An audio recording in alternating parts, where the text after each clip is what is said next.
Olá, seja muito bem-vindo, seja muito bem-vinda a mais uma edição do Paulus Cast. Eu sou Érica Augusto, faço parte da equipe de comunicação da Paulus Editora. No episódio de hoje, nós vamos falar sobre o tempo da Quaresma. E para isso nós vamos receber o padre Luiz Miguel Duarte. Seja muito bem-vindo. Obrigado, Érica. Então, para apresentá-lo, o padre Luiz Miguel Duarte é religioso da Pia Sociedade de São Paulo, é graduado em Teologia pela Faculdade Seráfico, em Roma, e pós-graduado em Liturgia pela Faculdade Nossa Senhora da Assunção, de São Paulo. Ele é redator da Liturgia Diária. Pela Paulus Editora, ele publicou diversos livros, sobretudo na área da liturgia. Entre eles, Liturgia, Conheça Mais para Celebrar Melhor, Formação para Ministros Extraordinários da Sagrada Comunhão, Semana Santa, Preparar e Celebrar, entre outros. Então seja muito bem-vindo, Padre Luiz Miguel Duarte, mais uma vez. Minha cordial saudação a você, Érica, e a todos os que nos acompanham. Muito bem. Padre Luiz Miguel Duarte, então, como que o tempo da Quaresma está inserido dentro do ano litúrgico? Sim, Quaresma vem da palavra latina quadragésima, que significa 40 dias de preparação para a solene festa da Páscoa. A Páscoa, aliás, é a festa mais importante do ano litúrgico. Mais do que isso, é a festa mais importante de todo o cristianismo, de toda a história da salvação, não é? Então a igreja, desde o início, teve essa preocupação de celebrar os mistérios de Cristo, né, e foi organizando esse tempo da Quaresma dentro de um ciclo maior, que é chamado justamente o ciclo da Páscoa. Em que consiste o ciclo da Páscoa?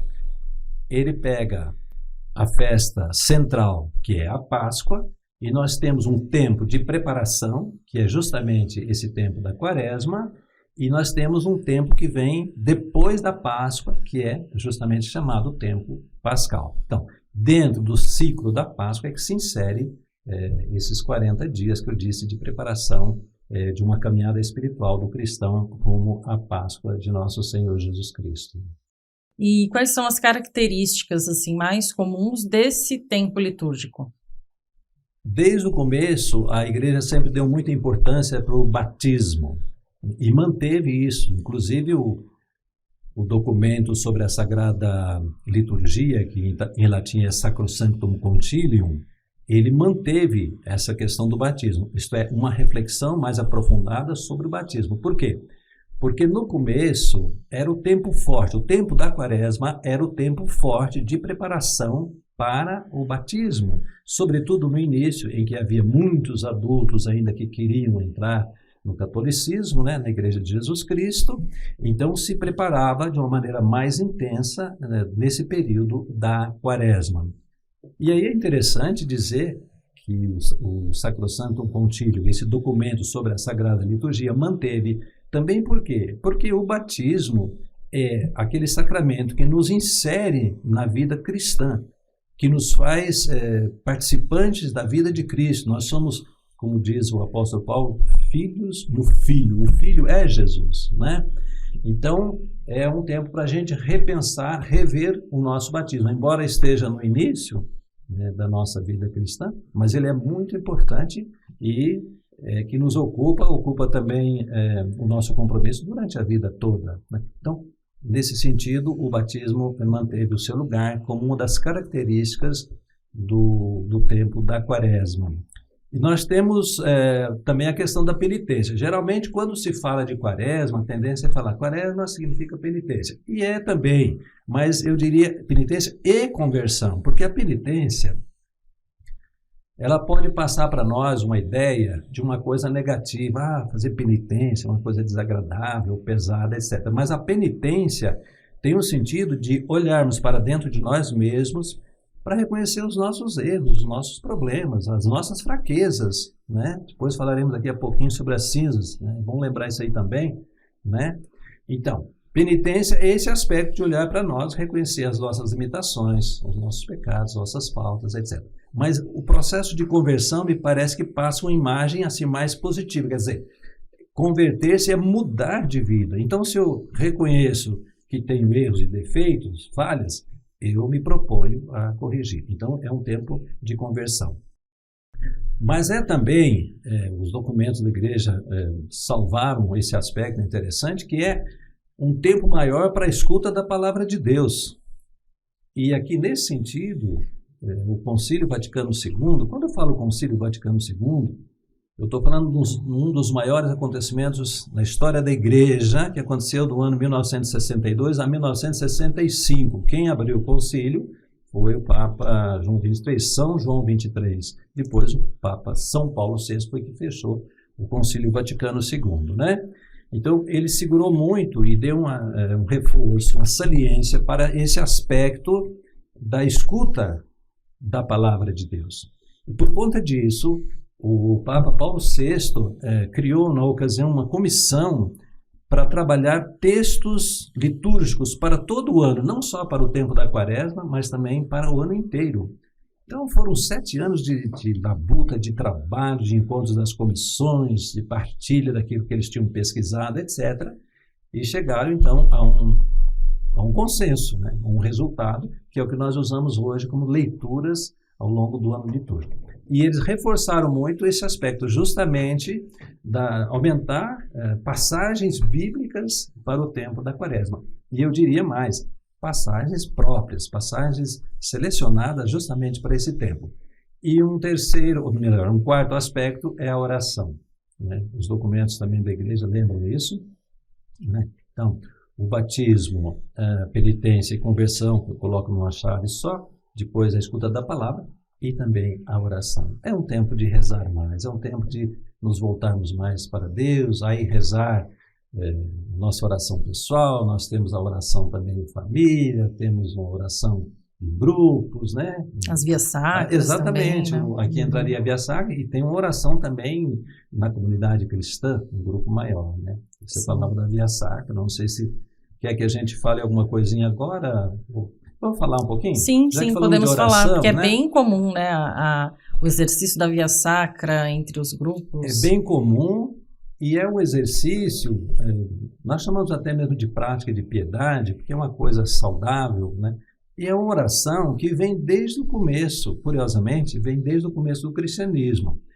Quem favoreceu bastante essa prática foi, no século IV, o imperador Constantino, porque ele deu abertura para a igreja, e então eles começaram a valorizar os cristãos, começaram a valorizar ali os lugares, nós podíamos chamar de lugares sagrados, aqueles lugares onde Jesus passou.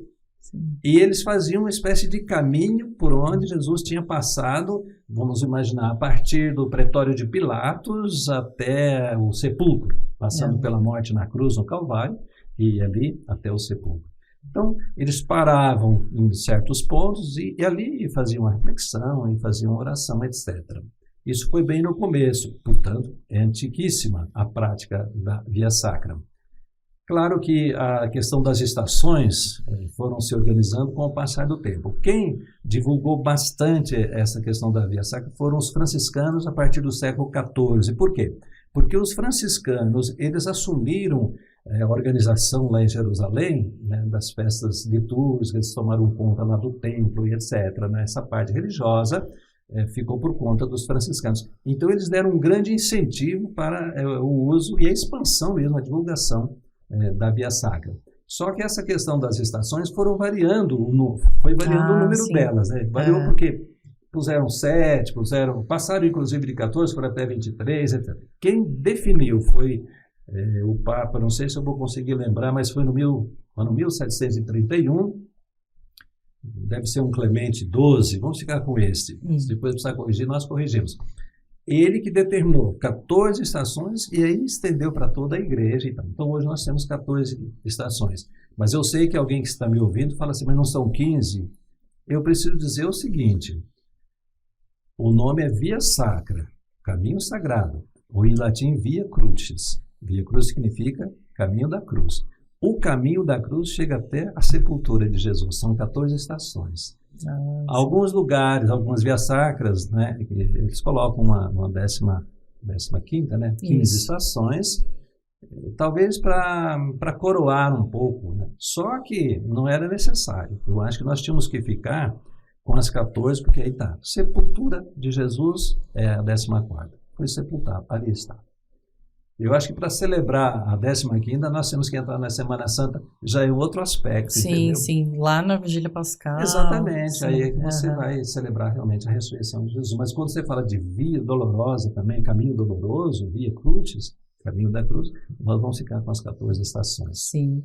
E o tempo da quaresma começa, então, na quarta-feira de cinzas. Então, quando fala de 40 dias, se você pegar um calendário e contar, você vai perceber que vai dar mais de 40 dias, né? Vai dar 43, 44 e tal. Por quê? Porque eles calcularam 40 dias, mas tiraram os domingos, não computaram os domingos. Por quê? Porque os domingos são considerados dias de não penitência, não se faz jejum nos domingos. Então, os domingos ficariam fora, né? Aí você tem um pouco mais de 40 dias. E começa justamente, a igreja organizou de tal maneira que, então, a partir sempre da festa da Páscoa, voltando para trás, para organizar esses 40 dias de preparação, você vai ter 40 e poucos dias, e começa justamente na quarta-feira de cinzas. Isso também é coisa muito antiga, viu? Lá, sei lá, no século... Vamos dizer o seguinte, no século IV, essa parte da quaresma já estava organizada. Sim. Veja onde que nós estamos fincados, enraizados, né? Lá na origem mesmo, nos primeiros séculos do cristianismo e tal. Então, já usavam também a questão da cinza. Aliás, a cinza é uma prática que o pessoal já usava no Antigo Testamento, né?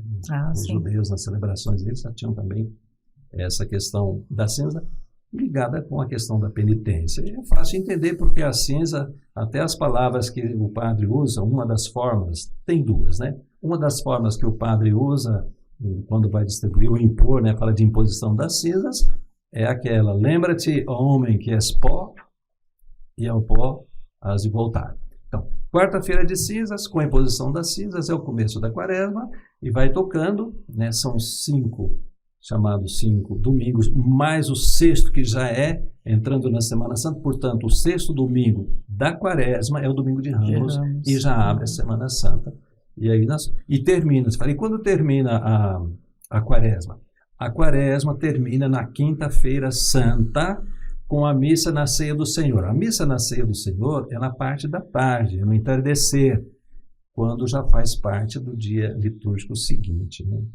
O pessoal às vezes faz um pouco de confusão e tal, mas como? Porque entra aquela questão do tríduo pascal, que é um outro tema, mas também, se precisar, a gente fala. O tríduo pascal são 3 dias, né? E quando começa?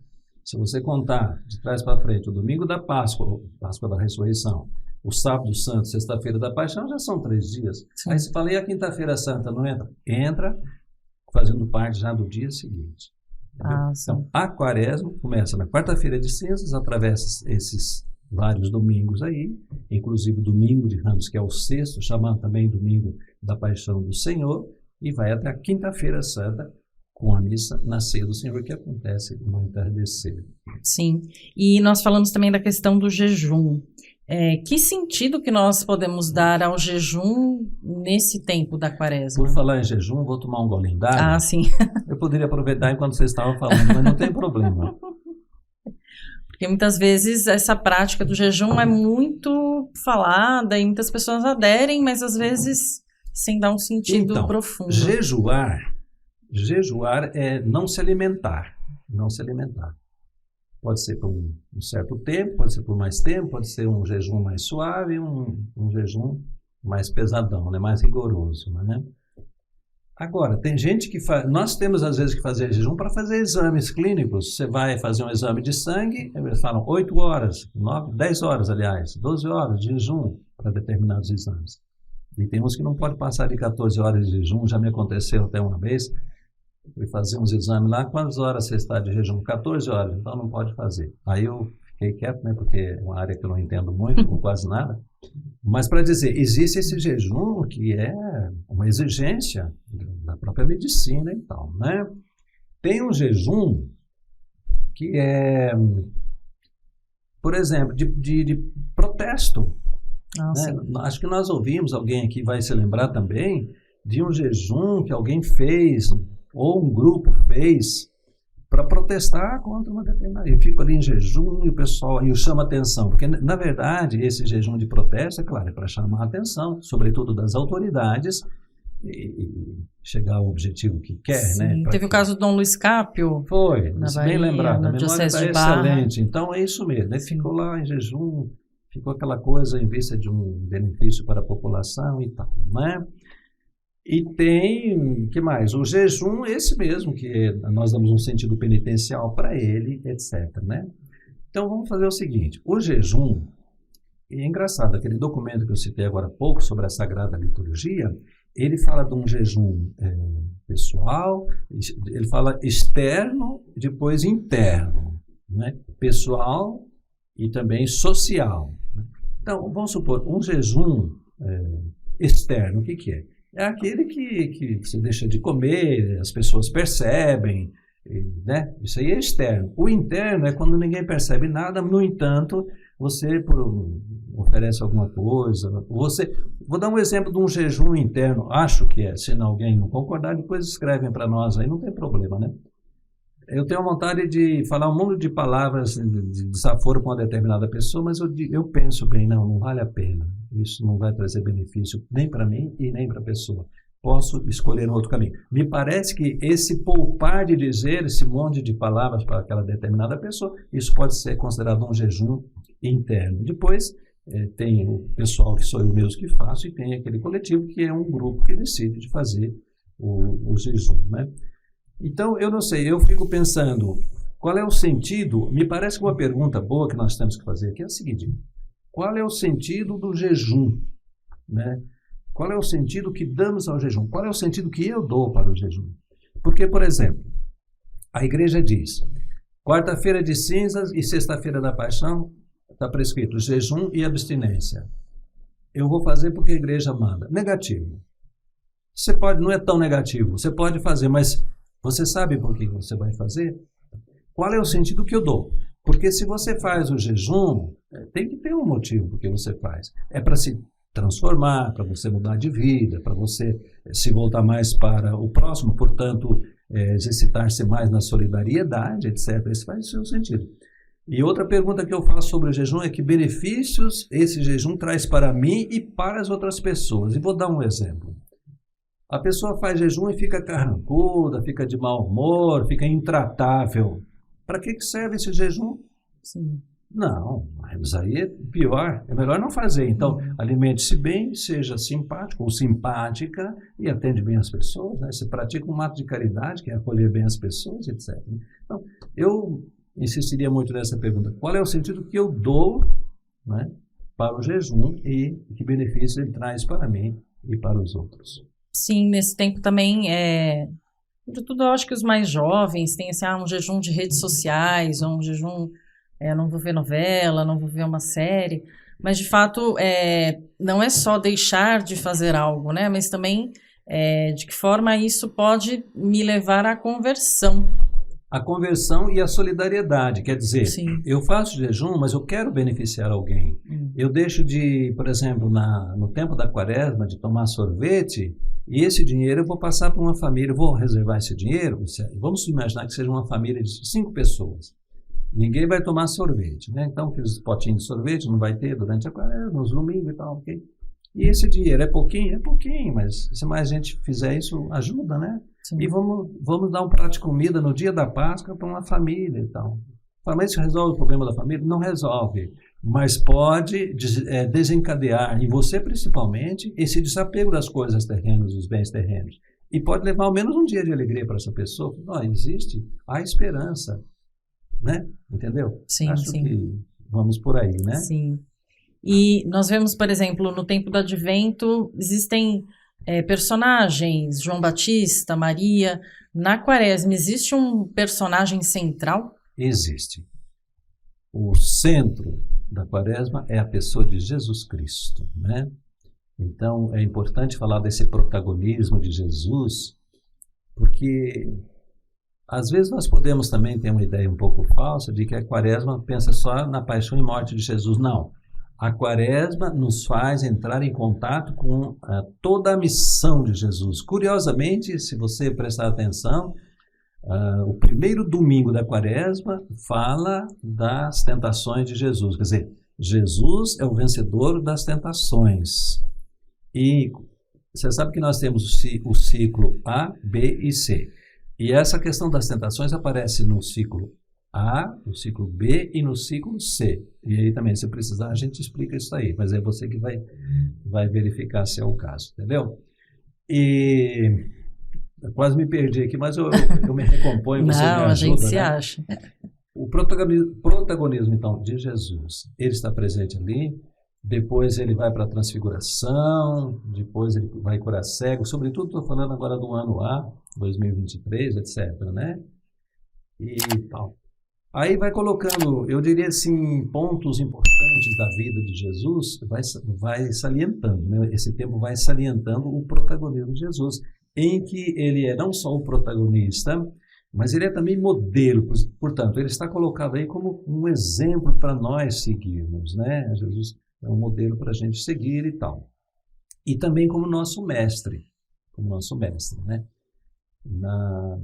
No segundo domingo da quaresma, nós temos a passagem da transfiguração, né? Em que Jesus vai ao monte, se transfigura diante dos apóstolos e tal, e da nuvem sai uma voz que diz: "Este é o meu filho amado, escutai-o." Então, o próprio Pai Celeste fala para escutar o Filho Jesus, né? Então, nós estamos na escola, ele é o nosso mestre, nós estamos na escola de Jesus, e ele diz, em outras palavras, né? Eu sou o caminho, ninguém chega ao Pai a não ser por mim. Etc. Então, esse protagonismo de Jesus que se manifesta ele como um modelo, né? Um exemplo para nós seguirmos, e como nosso mestre, aquele que ensina o caminho para chegarmos a Deus. Sim, e para as equipes de liturgia, ministros, quais são as orientações, assim, sobretudo desse tempo da quaresma, na questão da preparação da liturgia, da preparação do ambiente?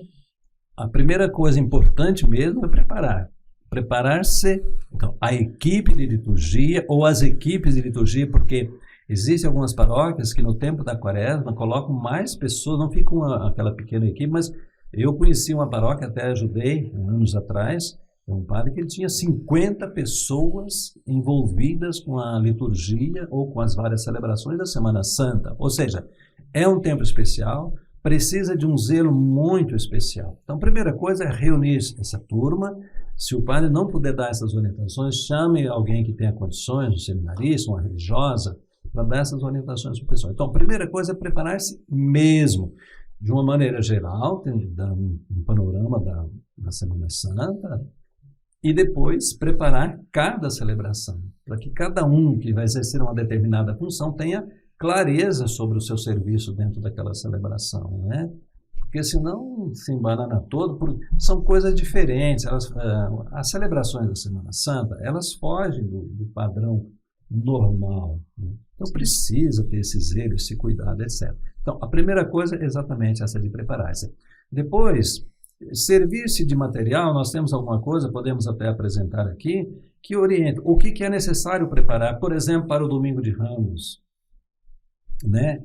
Se quiser, estamos ainda, quaresma, né? O que é necessário preparar para a quinta-feira, a missa na ceia do Senhor? O que é necessário preparar para celebrar o mistério da morte de Jesus na Sexta-feira Santa? O que é necessário preparar para celebrarmos a vigília? A vigília tem uma série de detalhes, inclusive aquela bênção do fogo que é feito fora da igreja, etc. Tem que lembrar, inclusive, da lanterninha, porque o pessoal apaga a luz completamente e tal, e o padre fica desesperado, vira o missal por todos os lados e não consegue achar as palavras ali, tudo, os sinais, porque tem que preparar o Sírio Pascal, entendeu?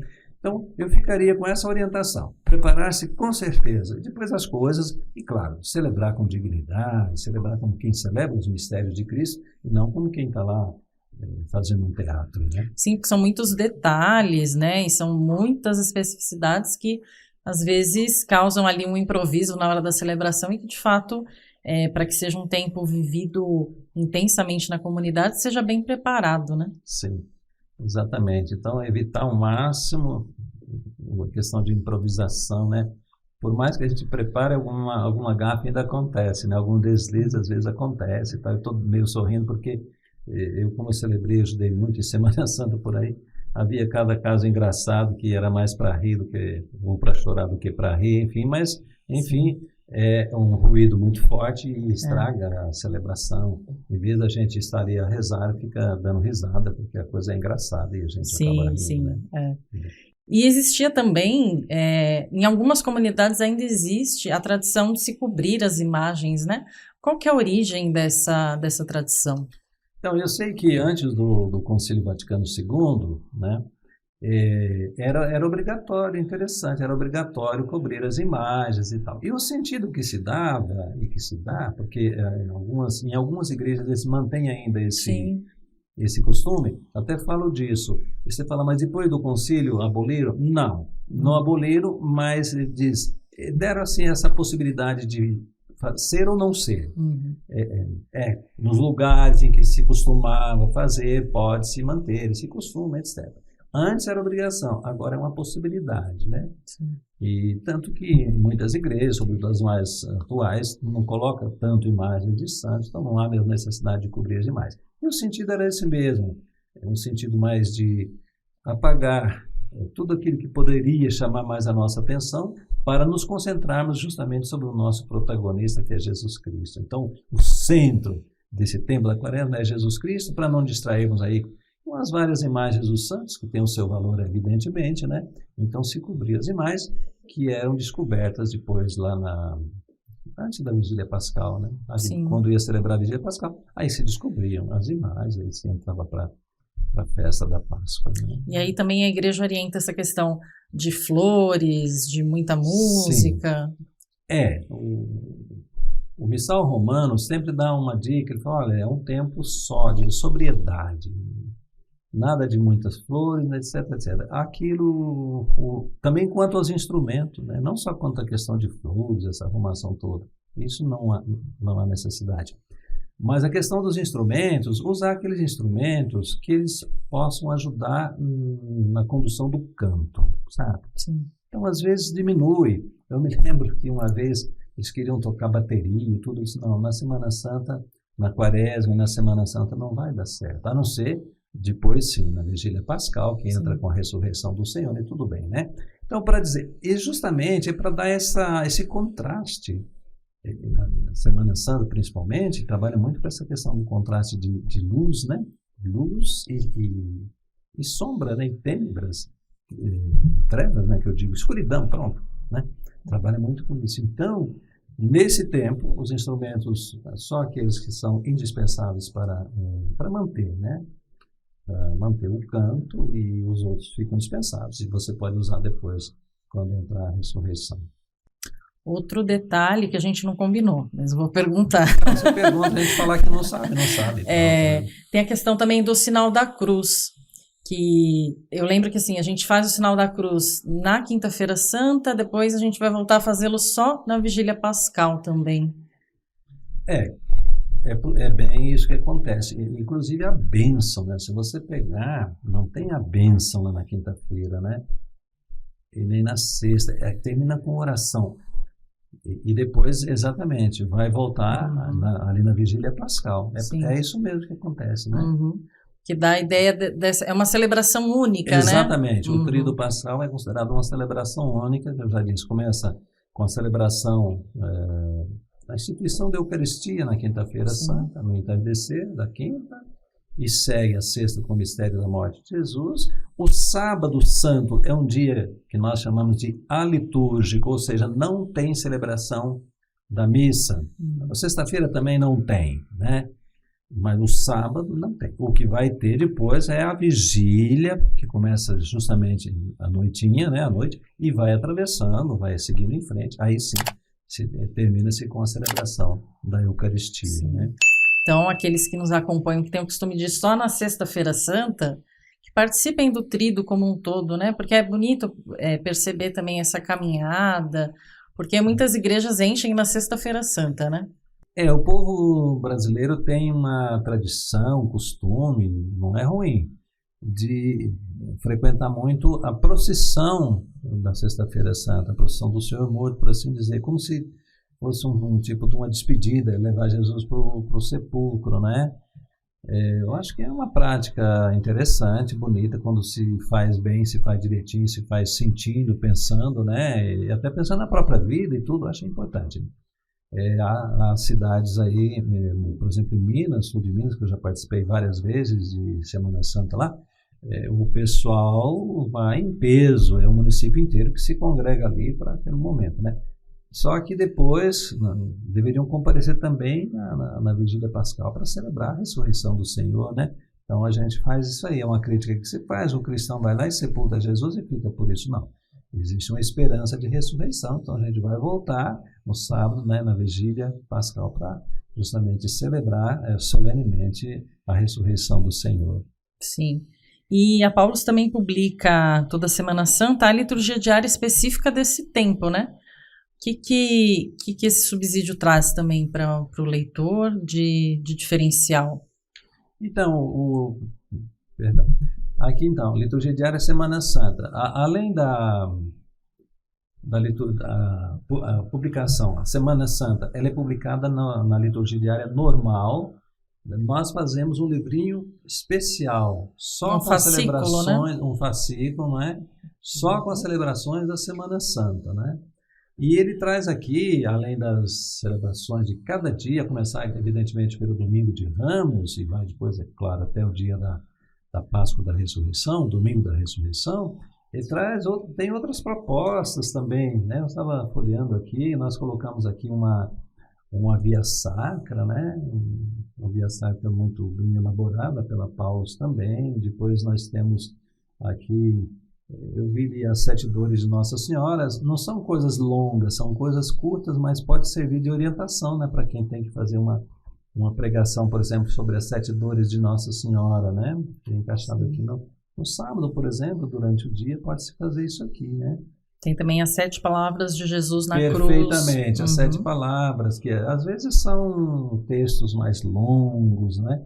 Aqui não, eu tive percebendo que são textos bem curtos, né? Mas que resumem um pouquinho cada palavra que Jesus disse na cruz. Então, a partir dessa proposta aqui, quem está presidindo, né? O ministro, ou o próprio sacerdote, o padre, né? Eles podem ampliar depois conforme a sua realidade, o gosto e a sua realidade também. Sim. Né? Tem também celebração da reconciliação, visita e bênção às famílias, além dos cantos, já que também toda a liturgia diária traz isso. Sugestão, aliás, né? Quando fala de celebração penitencial, é uma coisa muito recomendável, é uma das coisas que vale a pena lembrar no tempo da Quaresma, de promover, mesmo que às vezes uma comunidade não tenha a presença do padre para atender confissão, não tem problema nesse sentido. Vamos fazer uma bonita celebração penitencial, né? Então aqui já vem um esquema, a gente tem outro, eu tenho também nesse livro aqui, Semana Santa, Preparar e Celebrar, tem uma proposta de um esquema, né, um roteiro de uma celebração penitencial que eu acho importante fazer nesse período de Quaresma, sobretudo. Sim, e para aqueles que nos assistem também, a gente vai falar um pouquinho sobre os livros que o senhor publicou. Tem esse aqui, a 2ª edição do livro Liturgia Conheça Mais para Celebrar Melhor. É um livro já muito conhecido do público, né? Esse livro faz muitos anos que foi publicado, né? E agora deu uma atualizada nele, né? Ele está conforme o Missal Romano direitinho, né? Não é que estivesse errado, mas a gente deu uma melhorada, uma aperfeiçoada nele e pusemos umas ilustrações. Ele saiu agora a 4 cores, então tem umas ilustrações, os títulos são coloridos também e tal. Quer dizer, fizemos uma veste bonita para ele, está bem revestido aqui. É um livrinho pequeno, são 60 páginas apenas. Eu coloquei também um índice de nomes aqui para facilitar, né? Você quer saber o que são alfaias litúrgicos? Aqui tem o número da página, você vai lá e você fica sabendo o que é, né? E por aí vai. Então, esse é um livrinho que tem uma aceitação muito boa, porque ele é uma espécie de ABC, uma espécie de cartilha. São os primeiros passos dentro do mundo, dentro do universo da liturgia, né? Até eu falo, as pessoas às vezes me falam de outros livros, olha, eu tenho outros livros no campo da liturgia, foram citados aí, mas tem que passar por esse aqui, primeiramente. Sim. São os primeiros passos. E ele é muito bom, muito didático, né? Tem também Missa, Entenda e Participe, que também está saindo uma 2ª edição dele, revisada e ampliada. Exatamente. Missa, Entenda e Participe. A linguagem é a mais acessível que eu consegui. Eu fico pensando muito em catequistas. E a pergunta que eu faço, por exemplo, para catequistas é a seguinte: o que vocês ensinam para os seus catequizandos sobre a missa? E quando eu escrevi esse livro aqui, alguns anos atrás, eu pensei nas catequistas. Mas não é só para catequistas. Para qualquer pessoa que queira entender um pouco mais sobre a missa.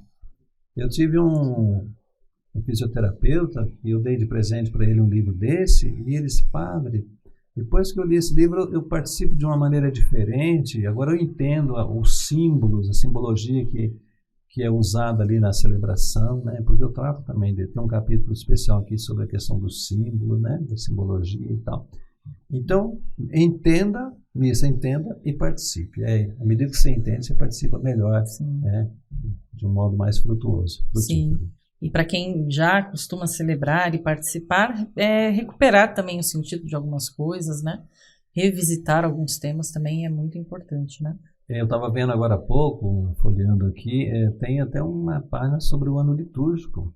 Interessante aqui. Tem até o desenho do ano litúrgico, né? O esquema, né? Sim. Colorido e tudo. Aproveitaram aqui as 4 cores e tal. Um ano litúrgico sobre o qual nós também falamos, ao menos em parte, né? Sim. Também, especificamente sobre a Quaresma e Semana Santa, tem esse livrinho, Quaresma e Páscoa, Como Celebrar. Também então, é um bom subsídio. Sim, eu acho que esse aqui é tão pequenininho, porque eu quis fazer uma coisa bem prática. Aqui tem a coautoria do padre Antônio Lúcio também, né? É um livro, quer ver? 40 páginas, coisinha pequena, né? Mas tem um pouco o resumo desse bate-papo que a gente fez aqui, porque justamente é Quaresma e Páscoa. Então fala também da Semana Santa aqui. Mas de uma forma assim bem resumida, mas eu acho que prática, sobretudo para quem organiza as celebrações. Sim, e tem mais um, Semana Santa, como preparar? Isso, preparar perfeito. E celebrar. Tem esse aqui, Semana Santa, preparar e celebrar.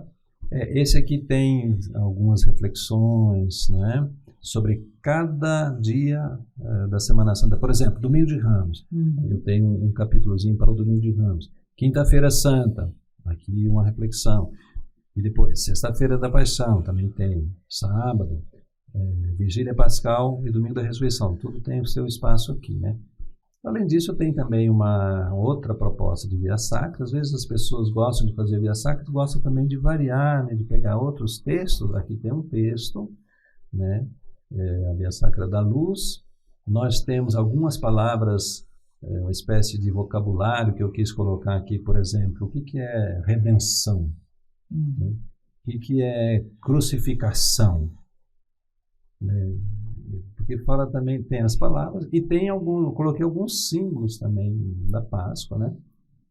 Porque uma professora uma vez falou, coloca os símbolos da Páscoa, porque na escola a gente pede para as crianças desenharem. Então nós temos aqui o cordeiro, o círio pascal, o fogo, o girassol, que é um dos símbolos da Páscoa, o ovo, né?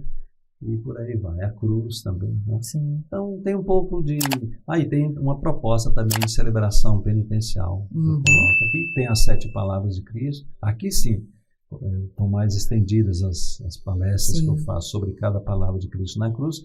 É um texto um pouquinho mais longo e tal, né? Então tá aí, excelentes conteúdos e dicas e bem acessíveis para quem quiser participar melhor, entender melhor as celebrações nesse tempo da Quaresma e também na Semana Santa. Padre, no Brasil nós temos também a campanha da fraternidade.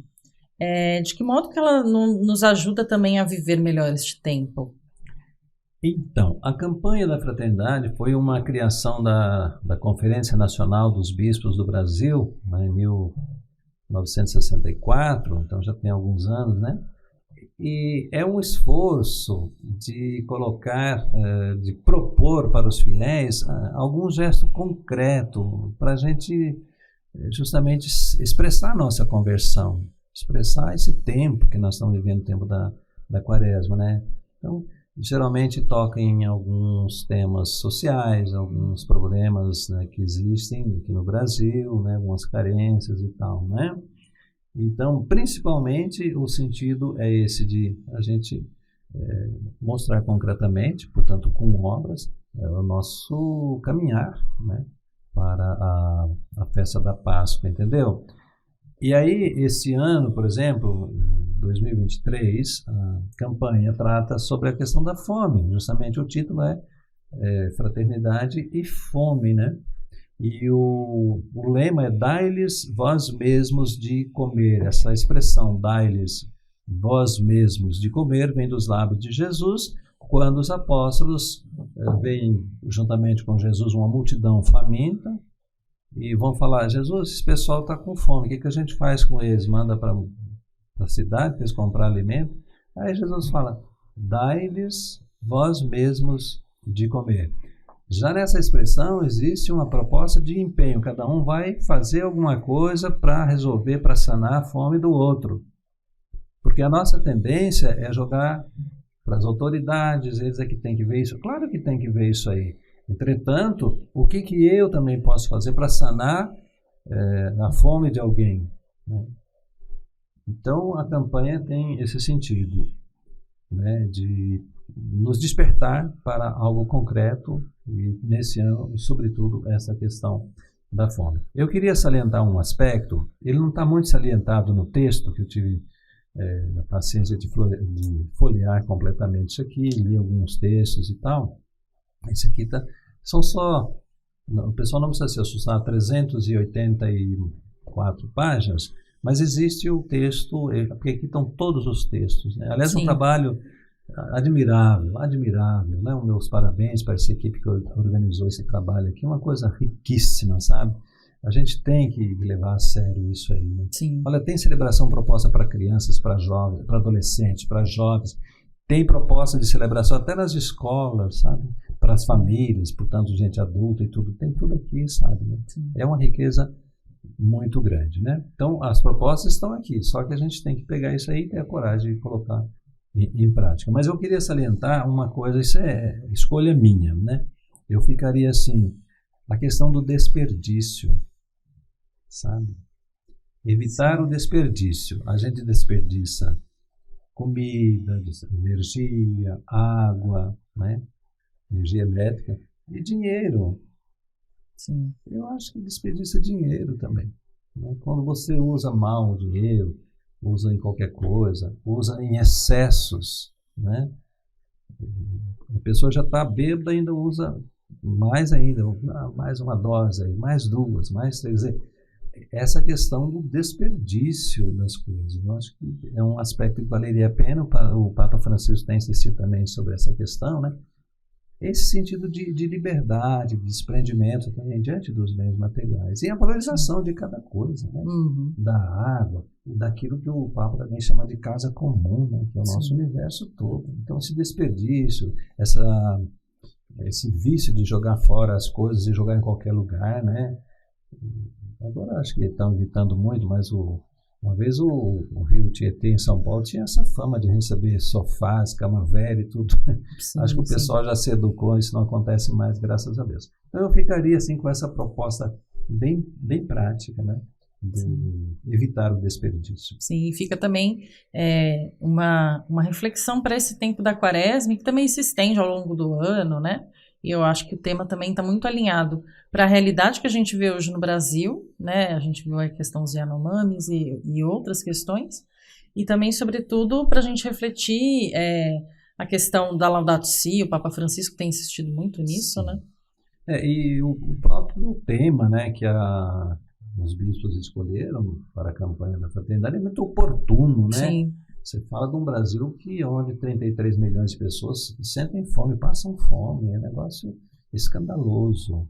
Essa desigualdade social é uma coisa escandalosa, né? Então a igreja chega com um material bom, sabe? Isso aqui é uma coisa, é uma pesquisa aprofundada, sabe? Não é um negócio feito da noite para o dia, não. Sim. Você vê que tem equipes sérias trabalhando em cima desses textos aqui, né?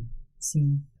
Muito bem, o senhor queria destacar também um trecho do manual da CF, né? Eu gostaria. Vou ver se eu localizo aqui, ver se está aqui na minha marquinha, senão a gente dá um jeito, eu lembro o número. Então, eu até poderia meio quase concluindo, se você acha que é o momento, né?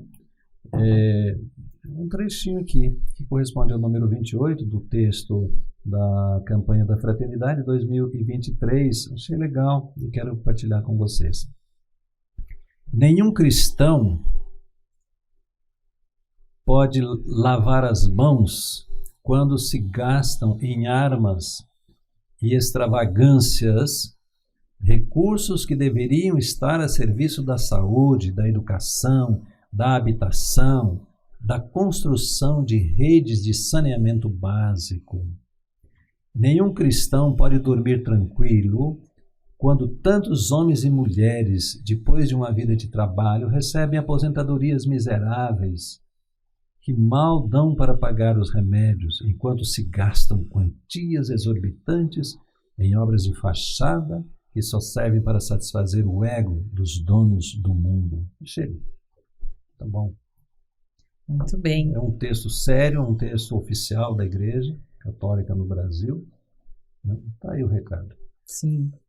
Luiz Miguel, eu quero agradecer muito essa partilha, acho que foi muito proveitoso também para aqueles que nos ouvem, para aqueles que nos assistem. Muito obrigada. De nada, até uma próxima. Até a próxima. Então, você que nos acompanha, que nos ouve pelas plataformas também, não deixe de seguir o canal da Paulus no YouTube, no Spotify, nas outras plataformas, e também divulgue esse conteúdo.